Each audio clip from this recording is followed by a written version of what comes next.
In this video, I'll be elaborating on the UCAT-SEN exam. The UCAT-SEN is a term used for the UCAT exam sat by students for specific learning disabilities, such as dyslexia.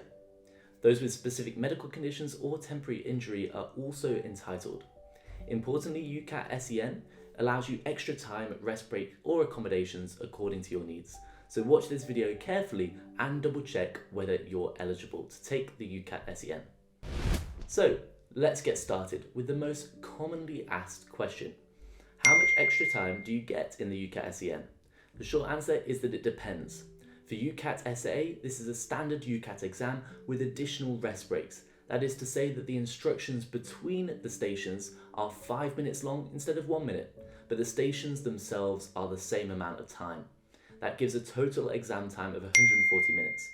For UCAT-SEN, you're given 25% extra time for both the instructions and each section of the exam, amounting to a total time of 150 minutes.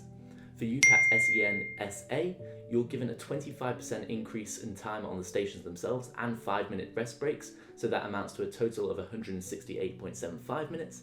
And finally, for UCAT-SEN 50, you're given a nice increase of 50% extra time for both the instructions and the stations themselves, giving a grand total of 180 minutes to complete the exam.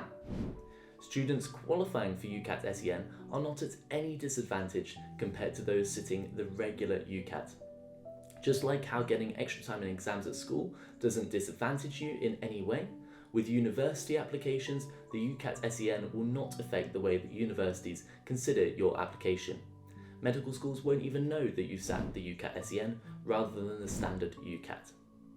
It is important that when applying to medical school, when asked, you specifically disclose any learning difficulties or disabilities so that the university can make sure that they are supporting you and your education and application as best they can. You might be surprised to learn that it's estimated that up to 10% of medical students have specific learning difficulties, with a proportion only being diagnosed while at medical school. It's not something to worry about when applying to medical school, and definitely not something which should put you off. So, how should you prepare for the UCAT-SEN? Well, here at MedicMind, we've been supporting students sitting the UCAT for a number of years, and have seen many students do exceptionally well by sitting the UCAT-SEN. Do take a look at our resources for the UCAT, as the same techniques can be applied to the UCAT-SEN. In particular, our top tips for the UCAT-SEN are as follows. Tip number 1, practice with the correct timings. It may sound obvious, but once you've found out exactly how much extra time that you're awarded in your exam, most commonly an additional 25%, make sure you're practicing with the use of that extra time. It will help you to get the best feel for the exam. Tip number 2, work on your reading strategies. Many students with specific learning difficulties find reading and comprehension more difficult, or perhaps they're slower. This means that they may find verbal reasoning trickier in particular.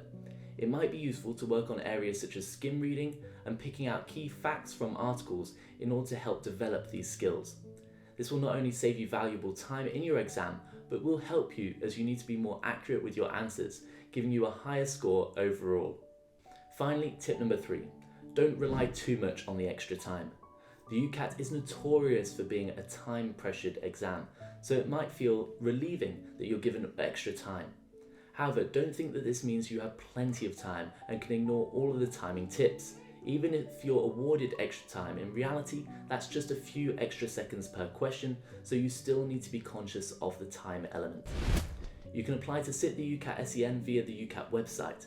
Applications for UCAT-SEN open on the 24th of May and close on the 20th of September for the coming application cycle. To make an application, you must have registered on the UCAT website and know your candidate number. Applications must be submitted with the correct supporting evidence. Details of accepted supporting evidence can be found on the evidence submission page on the website. You can submit your evidence using the UCAT website, or alternatively, you can post supporting UCAT-SEN evidence details to the organisation. The details of that can be found online. Some access arrangements don't require approval or submission of evidence, but do need to be arranged in advance. These include having screen overlays or wheelchair accessible desks. If you're looking for some extra support, it might be worth checking out our UCAT tutoring service, where we can pair you up with a dedicated UCAT SEN tutor, a current medical student who sat the UCAT SEN and can give you their own insight into their own experience. So with all of that in mind, good luck for your exam. All the best.